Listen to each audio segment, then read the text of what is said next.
Assalamualaikum warahmatullahi wabarakatuh. Perkenalkan, nama saya Mulyana SPDI, nomor induk mahasiswa 27030253416. Saya adalah mahasiswa PPG Darajat Transformasi tahun 2025 di LPTK Universitas Queen Salatiga. Pada hari ini, saya akan melaksanakan praktik pembelajaran untuk uji kinerja di kelas 7 SMPIT atau Fiqh Al-Islami Tasikmalaya dengan materi salat dapat mencegah perbuatan keji dan munkar. Video ini dibuat untuk memenuhi salah satu tugas kelulusan uji kinerja PPG. Terima kasih. Wassalamualaikum warahmatullahi wabarakatuh. Assalamualaikum. Waalaikumsalam. Selamat pagi. Pagi. Assalamualaikum warahmatullahi wabarakatuh. Waalaikumsalam warahmatullahi wabarakatuh. Apa kabar hari ini? Alhamdulillah, luar biasa. Allahu Akbar. Kaifa halukum? Alhamdulillah. Sebelum dilanjut, Bapak akan memberikan kata-kata motivasi. Kata-kata motivasi yang pertama adalah, bersyukur dulu, baru bahagia. Jangan nunggu bahagia, baru bersyukur. Kata motivasi pagi ini, Bersyukur dulu baru bahagia. Jangan nunggu bahagia baru bersyukur. kita berdoa dulu, silahkan dipimpin oleh salah satu siswa. Marilah kita berdoa. Berdoa mulai. A'udzubillahiminasyaitonirrajim. Bismillahirrahmanirrahim. Raditu billahi rabban wa bil islami dinan wa bi Muhammadin nabiyyan wa rasulah. Rabbi zidni ilman warzuqni fahman bi rahmatika ya arhamar rahimin. Selanjutnya, kita cek kehadiran terlebih dahulu. Samir, Zahra, alhamdulillah. Ya, yang sakit hanya satu orang. Ya. Sebelum kita lanjut kegiatan pembelajaran kita, alangkah baiknya kita rapikan dulu kursinya. Jika ada sampah, silakan diambil dan simpan pada tempatnya.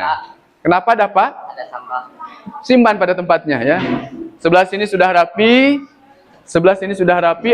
Selanjutnya kita akan mengadakan tes diagnostik ya. Bapak ingin mengetahui ya bagaimana perasaanmu menyambut pelajaran PAI pada hari ini. Nah, ini diisi sesuai dengan perasaanmu hari ini. Ya, makasih ya. Alhamdulillah ini kebanyakan senang. Masih ingat materi yang sebelumnya Bapak sampaikan? Oke, tentang apa? Ciara, apa yang dimaksud dengan Asmaul Husna? Asmaul Husna adalah nama-nama baik Allah. Nama-nama baik Allah. Kemudian, materi yang akan kita bahas hari ini tentang sholat mencegah perbuatan keji dan munkar. Apa kaitannya? Ya, materi yang sebelumnya sudah disampaikan, yaitu tentang Asmaul Husna dengan sholat dapat mencegah perbuatan keji dan munkar.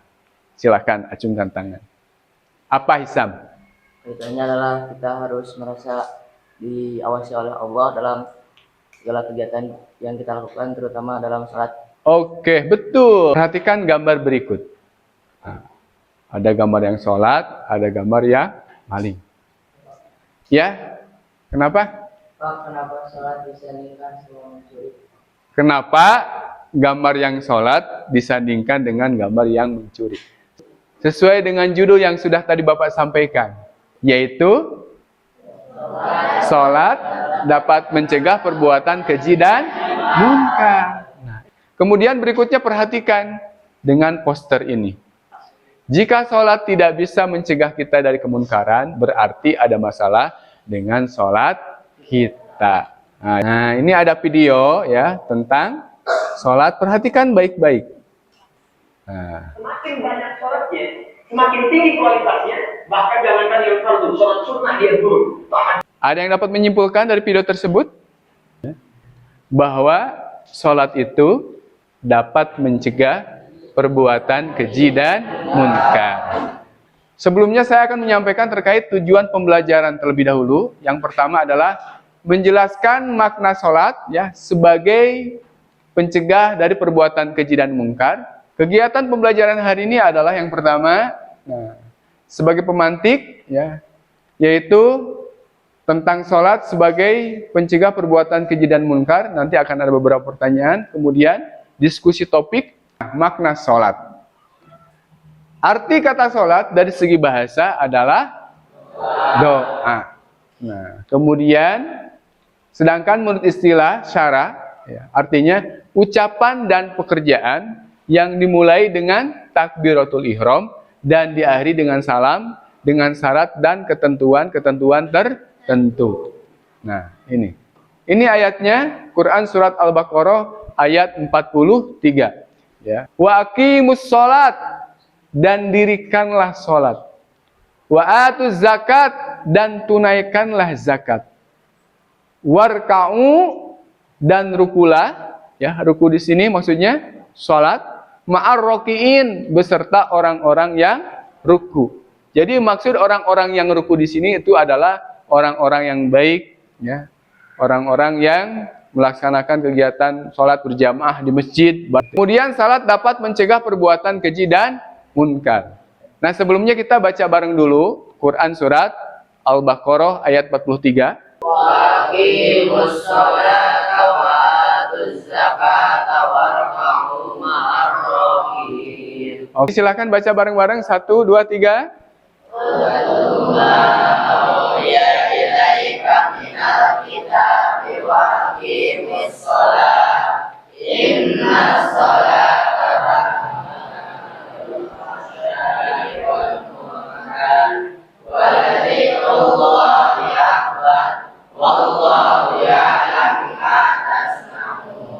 Sebelah sini silahkan dibaca sama Albi.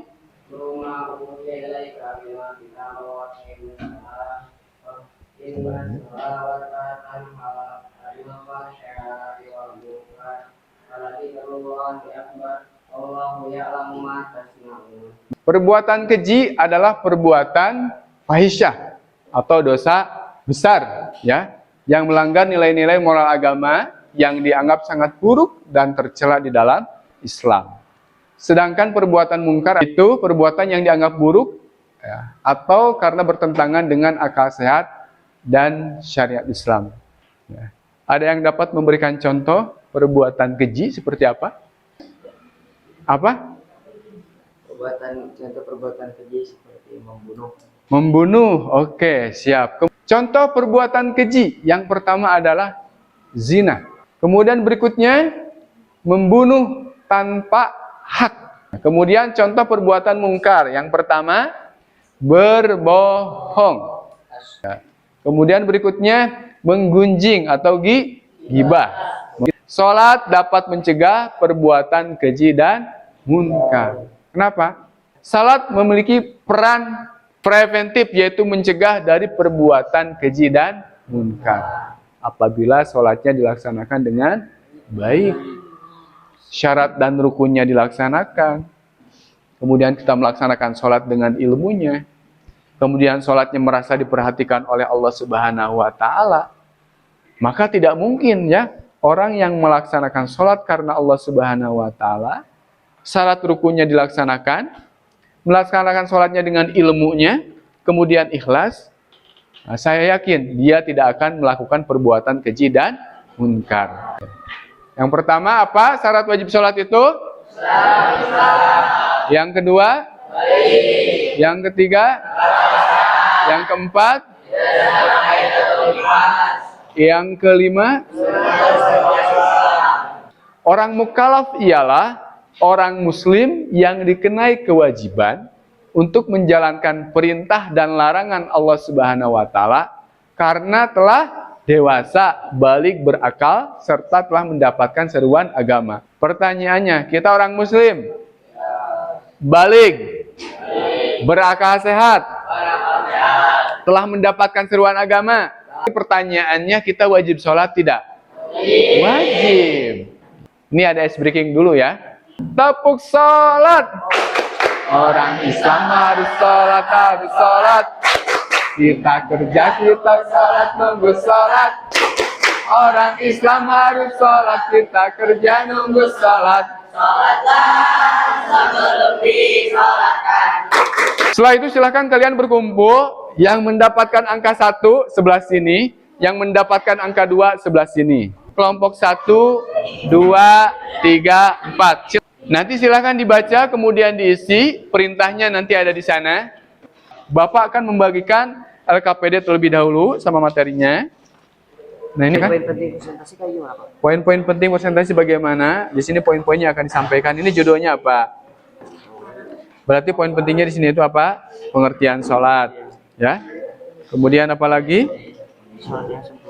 Sholat yang sempurna atau pengertian sholat menurut bahasa dan istilah. Kemudian berikutnya, kenapa sholat dapat mencegah keji dan munkar. Jelas.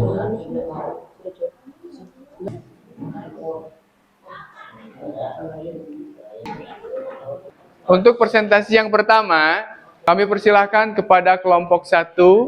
Ya. Assalamualaikum warahmatullahi wabarakatuh. Waalaikumsalam warahmatullahi wabarakatuh. Kandungan utama surat Al-Ankabut ayat 45 adalah perintah untuk membaca dan memahami Al-Quran serta mendirikan sholat karena memiliki kekuatan untuk mencegah perbuatan keji dan munkar. Contoh nyata dalam kehidupan sehari-hari adalah disiplin dalam pekerjaan. Seorang yang terbiasa sholat tepat waktu akan memiliki karakter disiplin dalam kehidupan sehari-hari. Assalamualaikum warahmatullahi wabarakatuh. Waalaikumsalam warahmatullahi wabarakatuh. Assalamualaikum warahmatullahi wabarakatuh. Waalaikumsalam warahmatullahi wabarakatuh. Kalau aurat laki-laki dari mana sampai mana? Oh, jadi aurat laki-laki itu dari pusar sampai lutut. Tapi jika sholat, kita harus menggunakan pakaian menutupi itu semua. Dan jika kita sholat menggunakan pakaian-pakaian yang rapi, yang bagus, walaupun tidak mahal juga tidak apa-apa. Assalamualaikum warahmatullahi wabarakatuh. Waalaikumsalam warahmatullahi wabarakatuh. Hal-hal yang membatalkan sholat adalah ketika kita mengerjakan hal-hal tersebut, maka sholat kita akan batal atau tidak sah. Di antaranya yang pertama adalah terkena najis, yaitu kotoran yang menyebabkan seseorang tidak dalam keadaan suci dan terhalang melaksanakan ibadah. Yang kedua, tertawa keras dengan sengaja. Yang ketiga, melakukan pergerakan di luar gerakan sholat 3 kali berturut-turut. Yang keenam, meninggalkan salah satu rukun dengan sengaja. Dan sekian dari kelompok kami. Terima kasih atas perhatiannya. Assalamualaikum warahmatullahi wabarakatuh. Waalaikumsalam warahmatullahi wabarakatuh. Tadi kita sudah membahas tentang sholat, kemudian hal-hal yang membatalkan sholat, syarat wajib sholat. Ya intinya bagaimana sholat yang sempurna. Sekarang kita akan ada game ranking 1. Yang menjawab salah, nah tidak usah ikut menjawab pertanyaan berikutnya. Ya langsung saja pertanyaan pertama. Salat menurut bahasa artinya doa. Benar atau salah? Benar semuanya. Ya, silakan. Untuk selanjutnya isi soal. Silakan boleh menggunakan link yang sudah diberikan atau bisa scan kode QR-nya. Ya. Oke, sudah selesai kita jawab. Ya, yuk kita koreksi. Suatu hari Farida sakit keras dan dia tidak dapat berdiri. Fadilah hanya mampu berbaring di kasurnya. Ketika masuk waktu sholat subuh, Farida tetap melaksanakan kewajibannya untuk melaksanakan sholat dengan cara berbaring karena sakit. Sholat menurut bahasa adalah doa. Sedangkan sholat menurut istilah adalah serangkaian ibadah yang diawali dengan takbiratul ihram dan diakhiri dengan salam dengan ketentuan syarat tertentu. Salat dapat mencegah perbuatan keji dan munkar. Jika kita melaksanakan sholat yang sempurna, yaitu sholat yang sesuai dengan syarat dan rukunnya, dilaksanakan dengan ikhlas, dengan khusyuk dan merasa diperhatikan oleh Allah Subhanahu wa taala, maka kita akan terhindar dari perbuatan keji dan munkar. Kemudian berikutnya ini ada lembar refleksi, silahkan diisi ya. Insya Allah ya, untuk pertemuan berikutnya kita akan membahas hikmah sholat. Ya, alhamdulillah untuk pertemuan di pagi hari ini telah kita lalui bersama. Kita hari dengan bacaan doa kafaratul majlis. Subhanakallahumma wa bihamdika asyhadu an la ilaha illa anta astaghfiruka wa atubu ilaik. Akhirul kalam, assalamualaikum warahmatullahi wabarakatuh.